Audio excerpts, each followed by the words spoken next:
Meantime, more than 45 of LA's top realtors are banding together to try to expedite the wildfire recovery and rebuilding process. They wrote a letter to Governor Gavin Newsom and LA Mayor Karen Bass. Now, I spoke to one of those realtors who also had a warning about price gouging.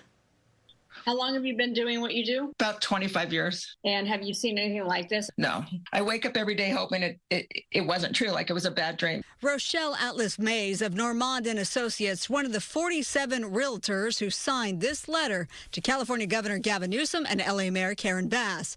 The agents requesting 5 adjustments to current laws and regulations to protect wildfire victims and expedite the rebuilding process, including increasing California Fair Plan insurance coverage, exemptions for the mansion tax and any restrictive building processes, suspend dirt and debris hauling route restrictions, and temporarily pause property taxes. Did you actually hear back from either office? We did hear back that they were taking it seriously. On that same day, Mayor Bass issued an emergency executive order addressing 2 of the requests, streamlining the process of debris removal and permits. I'm happy with the success so far. We're grouping together again and holding like another meeting to see what we can do to help people. Meantime, Atlas Mays has a warning for evacuees. Her office detected significant price gouging on the MLS. That's the private database real estate agents use to share property information. She sent me this spreadsheet of almost 1,400 listings, each one an example of an illegal price hike of more than 10%, something California law prohibits after an emergency.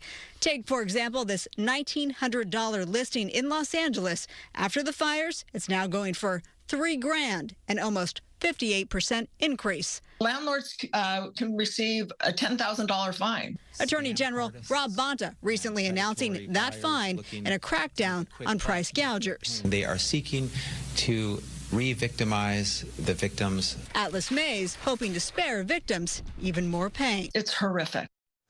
So we did reach out to the mayor for comment. Her office issued a statement that reads in part, her order establishes a one-stop shop to swiftly issue permits in all impacted areas and waives discretionary and environmental review. The mayor welcomes all ideas from Angelenos as we rebuild neighborhoods that are stronger, more resilient, and more united than ever before.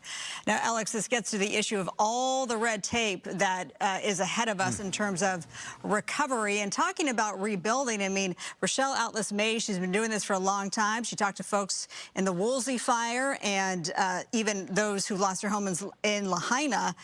And the estimate from her is more like at least 4 years to rebuild. I mean, you think about how complicated it is to build one home in Southern California based off of all the bureaucracy. Now multiply that by 5,000 or 6,000. It is such an incomprehensible issue that we have ahead of us. So we're going to keep talking about that.